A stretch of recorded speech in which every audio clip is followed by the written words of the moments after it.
हरियाली तीज करने वाली माताएं थोड़ा ध्यान से सुनना।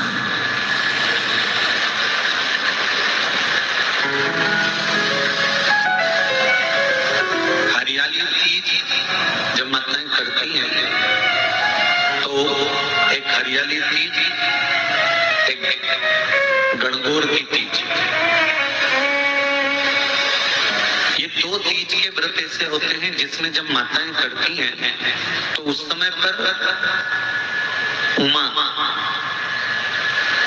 ब्रह्मणी और लक्ष्मी, इन तीनों की आराधना का फल उसको केवल एक व्रत से प्राप्त हो जाता है। अब देखिए, व्रत से एक ही उपवास से उसको संपूर्ण तप साधना का फल प्राप्त हो रहा है, संपूर्ण तप साधना का फल उसको मिल रहा है मात्र एक व्रत से। केवल एक व्रत कर रहे हैं, संपूर्ण तप साधना का फल उसको प्राप्त हो रहा है। तो ब्रह्मणी ने ब्रह्मदेव से मांगा, लक्ष्मी जी ने भगवान विष्णु से मांगा, पार्वती जी ने भगवान शिव से मांगा कि ऐसा वर दे दीजिए जिस वर से एक ही व्रत करने से संपूर्ण फल की प्राप्ति हो जाए, संपूर्ण फल मिले। ऐसा एक व्रत का फल दे दीजिए, मात्र एक व्रत का। अब देखिए, ब्रह्मा, विष्णु और महेश, इन तीनों की जो देवियां हैं, ब्रह्मणी, लक्ष्मी और पार्वती, थोड़ा ध्यान लगाकर सुनना। तीज शिव महापुराण की कथा ही नहीं, आप जो तीज करते हो, हरियाली करो चाहे सातुड़ी करो, उस तीज की महत्वता क्या है, इस हिंगोली की शिव महापुराण की कथा में अपने को समझना है कि उसकी मूल तत्वता, उसकी महत्वता क्या, उसका महत्व क्या है। भगवान ब्रह्मा, भगवान विष्णु और भगवान शिव, इन तीनों की जो अर्धांगिनियां, ब्रह्मणी, लक्ष्मी और पार्वती, इन तीनों ने अपने तप कर साधना कर ब्रह्मदेव को, भगवान विष्णु को और भगवान शंकर को प्राप्त किया। और तीनों ने प्राप्त कर तीनों देवताओं से वर मांगा कि वर हमको ऐसा दीजिए कि हमारे तप साधना का फल नारी को तीज के दिन प्राप्त हो जाता। अब एक बार ध्यान से सुनिएगा, सारे व्रत, आपका अगर स्वास्थ्य खराब हो गया तो आप व्रत छोड़ सकते हो। जितने भी व्रत आप लोग कर रहे हैं पूर्व के, सोमवार, मंगलवार, एकादशी, छठ, पंचमी, चतुर्थी, अगर आपका स्वास्थ्य खराब है तो आप उस व्रत को छोड़ सकते हो, सारे व्रत को छोड़ सकते हो। पर तीज का जो व्रत होता है, ये व्रत एक बार लेने के बाद जब प्राण छूटते हैं तभी ये व्रत समाप्त होता है, अन्यथा बीच में ये व्रत समाप्त नहीं।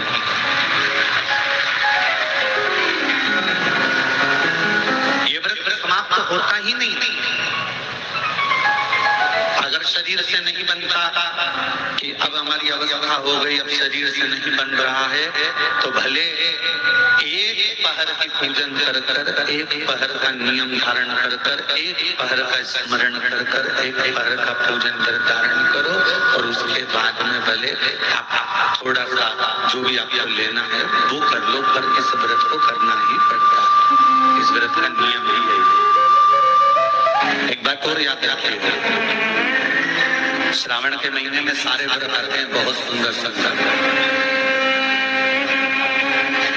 छोटी तीज का व्रत लिया जाता है, बड़ी तीज का व्रत लिया जाता है। ये 4 महीना जो व्रत आते हैं, इन व्रतों की मूलता क्यों कही गई है? ये ये सारे व्रत चतुर्मास के अंतर्गत ही आते हैं, इन व्रत को बाद में दिया जाना चाहिए, पर नहीं, मूल जो व्रत है, पूजन है, अनुष्ठान है, देवी देवताओं के जो पूजन के भाव बताए वही चतुर्मास में बताए। इसका कारण क्या है? क्यों चतुर्मास के व्रत की महत्वता होती? तो कहा इस चातुर्मास के अंतर्गत स्त्री नारी जो व्रत धारण करती है, हाथों में चूड़ा पहनना, पाँव में पायल पहनना, महावूर लगाना, मेहंदी लगाना, ये जितने छोटी तीज, बड़ी तीज और अन्य तीज जो आएंगे, त्योहार आएंगे चतुर्मास में, माताएं हरतालिका तीज हुई, छोटी तीज, बड़ी तीज हुई, भादों के कोई व्रत हुए, अनुष्ठान हुए, छठ हुई, पूजन जो भी माताएं पूजन करेंगे उसके अनुसार वो हाथों में, शरीर पर 16 श्रृंगार धारण करती हैं, बहुत सारे श्रृंगार धारण करती हैं, और श्रृंगार धारण करने के साथ साथ माताएं अखंड सौभाग्य की वस्तुएं भी इस त्योहार पर दान करती हैं।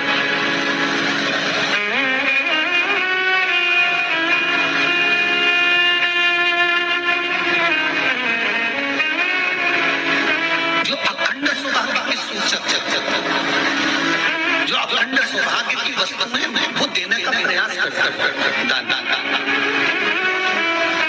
क्यों जीजियो, एक बात बताओ, जितने भी माताएं कथा सुन रही हैं और जितने फेसबुक यूट्यूब पर सुन रहे हैं और जितने आस्था चैनल पर सुन रहे हैं, श्रावण के महीने की श्रावण शिव महापुराण की कथा सुन रहे हैं, एक बात दिल से बताना, जितनी सौभाग्यवती माताएं होती हैं ये संक्रांति पर भी 13 चीजें दान करती हैं, 14 चीजें दान करती हैं।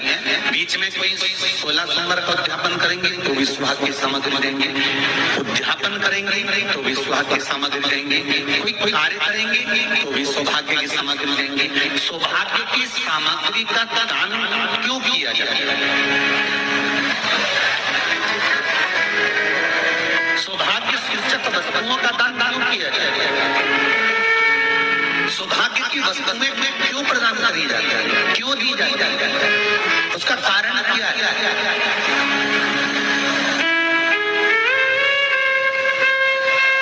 क्यों देते? महाराज, भारत की भूमि की सौभाग्यवती माताओं का एक मन की अभिलाषा रहती है, भारत की भूमि की माताओं की एक अभिलाषा रहती है कि जब उसके प्राण छूटे तो अखंड सौभाग्य धारण करके पति के कंधे पर शमशान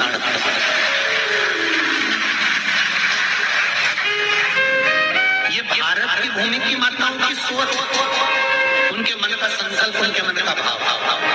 मेरे भारत की माताएं अखंड सौभाग्य की वस्तुएं धारण कर अपने आप को गौरवान्वित महसूस करती हैं, और विदेश की माताएं ये सब वस्तुएं उतार कर गौरवान्वित महसूस करती हैं।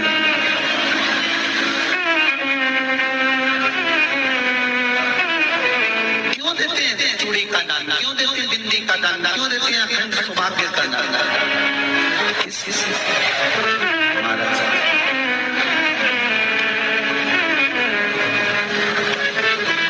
मेरे हाथों में भर भर के चूड़ी रहे,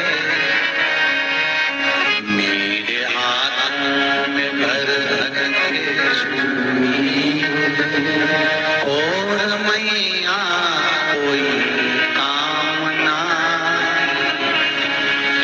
मेरे मस्तक पे चमकती चूनर रहे, मेरे मस्तक पे चमकती चूनर रहे, और मैया कोई कामना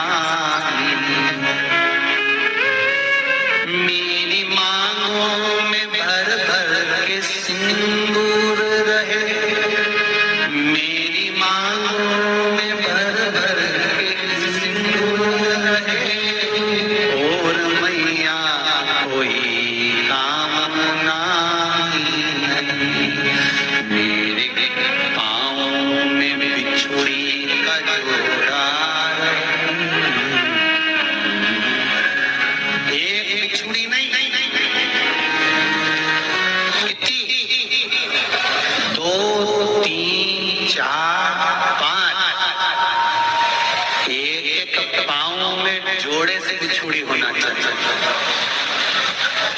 केवल एक नहीं, सिंगल नहीं, तो आजकल का फैशन हो गया महाराज, जो केवल एक चूड़ी धारण कर लो उसी में फैशन दिखे।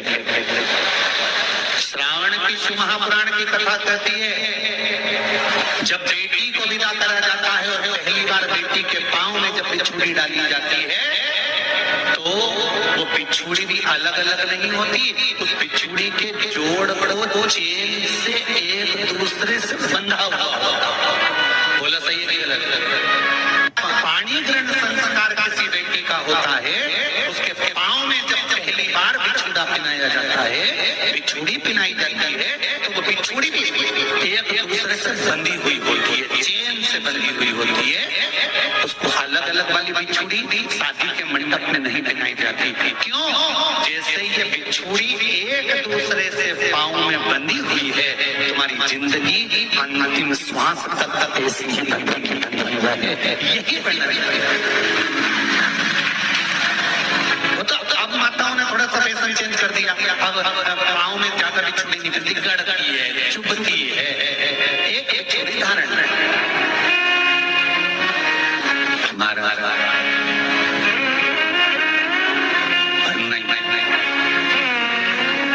बिछुड़ी भी दो जोड़े से। हमारी माताएं, भारत की भूमि की जो माताएं हैं, ये चूड़ी भी हाथ में पहनती है तो जोड़े से पहनती है। बोलो जैसा सही है ये गलत है? एक